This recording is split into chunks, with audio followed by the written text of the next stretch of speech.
artificial intelligence is getting too big for its own good. To run the most advanced models, we rely on massive warehouses of supercomputers that drink electricity and generate frightening heat. We're reaching a point where single computers simply can't get any bigger without melting down. But what if we didn't need a single giant computer? What if we could take the millions of smartphones and laptops sitting on desks right now and combine their power? To pull that off, you need a perfect set of rules, a mathematical blueprint that keeps millions of different gadgets in sync. This is the Shannon Prime Lattice. It's the architecture that turns a crowd of random devices into a single coordinated team. This system works through hidden gates in the software. When you turn them on, your personal device snaps right into place, linking up with a global network that operates like a giant invisible factory. Because the math is built into the network itself, there's no need for a central boss. The lattice provides the structure, organizing work across the planet automatically. Step inside the first station of the factory, where we deal with AI's memory problem. Most high-end models are simply too massive to fit inside a normal phone storage.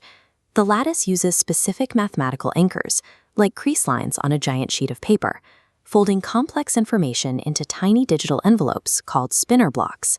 They are incredibly dense, packing a huge amount of meaning into a space the size of a short sentence.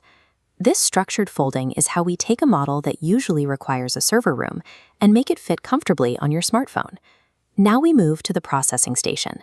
This is where the actual thinking happens, which is usually the most demanding part of AI.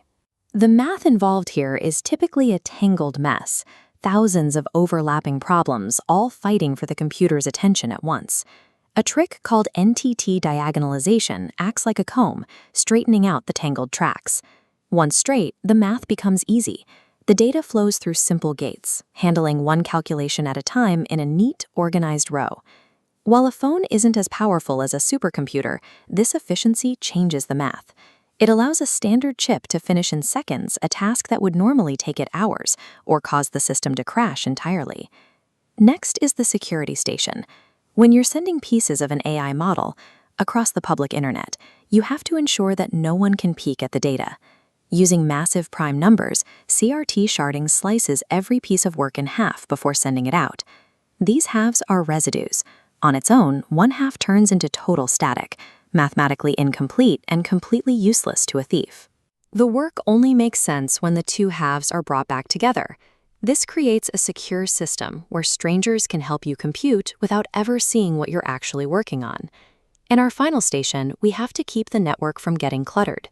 If millions of devices are working, they'll eventually produce the same information over and over. The Friedman sieve acts as a digital filter. Duplicate information is instantly shredded, while only unique new ideas are allowed to pass through.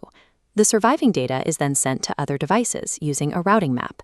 The addresses on this map are derived from the same prime numbers we used to split the data earlier.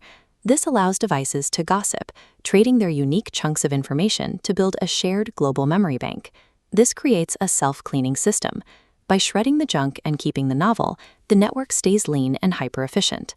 So why would you let the network use your phone or laptop? This is a token economy. The network tracks the work your device does, and if you process something unique that survives the shredder, you are automatically rewarded for contributing to the collective memory.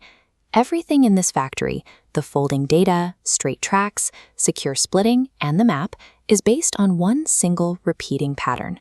Because the math is identical at every level, tiny operations inside a chip and giant movements of a global network stay perfectly aligned. The Shannon Prime Lattice isn't just a new way to run AI. It turns the devices we already own into a single global superbrain.